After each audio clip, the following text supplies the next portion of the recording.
Hello, everyone.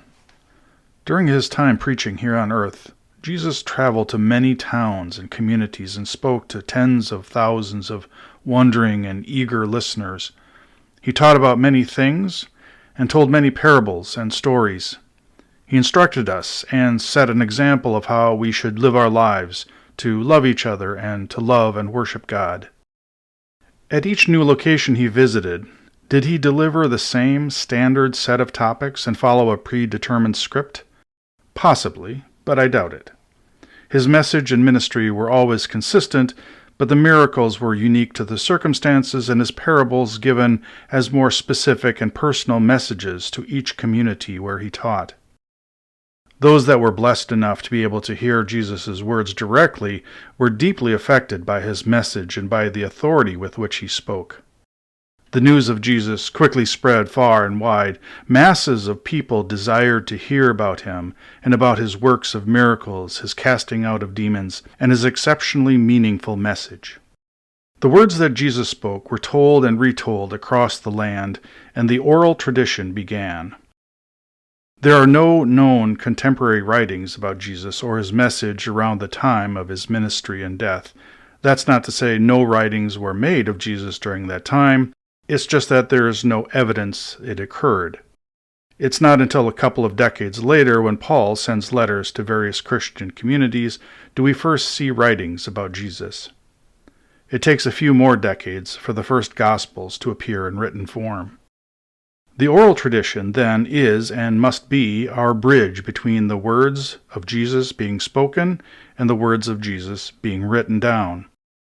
The challenge with an oral tradition is that it's relatively successful at capturing and sustaining broad subjects and concepts, but it can introduce detail drift over time. Major ideas can remain consistent. However, the minor supporting information can be compromised by inaccurate or embellished retelling. To be clear, God and Jesus do not err. However, humans can and often do misspeak or misrepresent communications. Unfortunately, there is a long and proven history of that. Eventually, some dedicated followers in the developing Christian communities started to commit the stories of the oral tradition to written text. It's possible that different communities possessed different stories because Jesus likely spoke about different parables and subjects at each location he visited.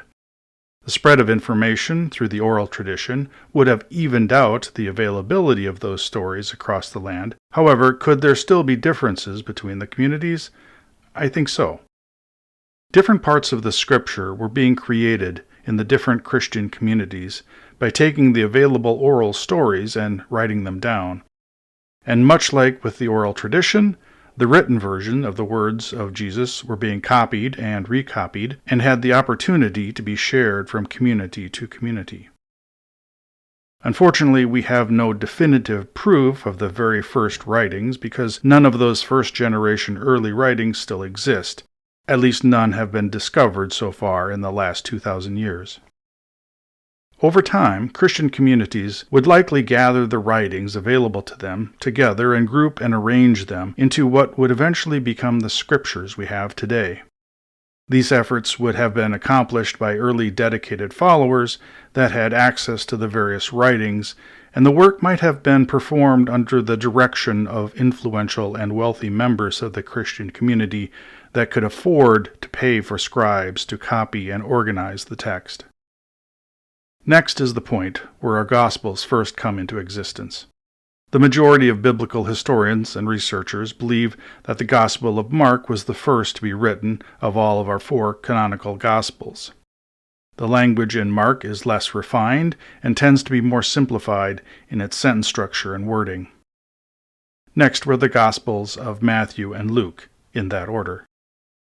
The first 3 Gospels, Mark, Matthew, and Luke, have text in some pericopes that are exact or nearly exact copies of each other. This apparently shared text between the Gospels has established those Gospels as being commingled.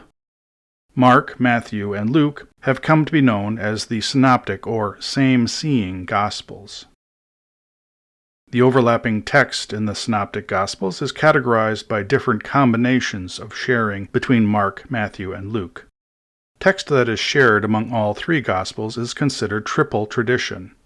Text that is shared between just Matthew and Luke is considered double tradition.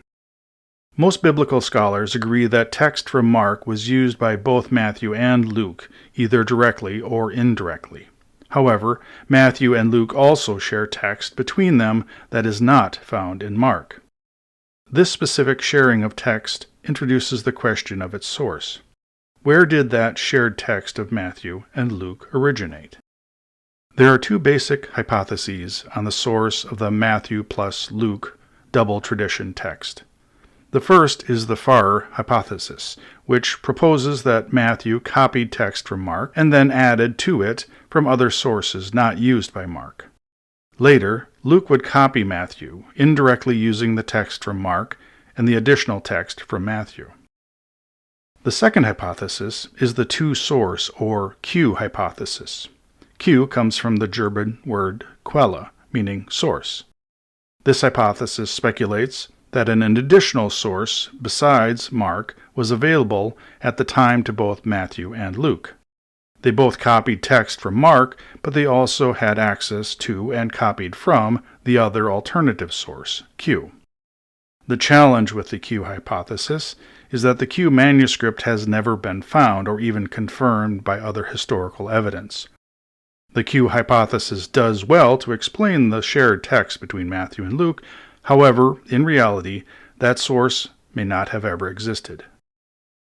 The author of Mark most likely had access to various early manuscripts or collections of manuscripts.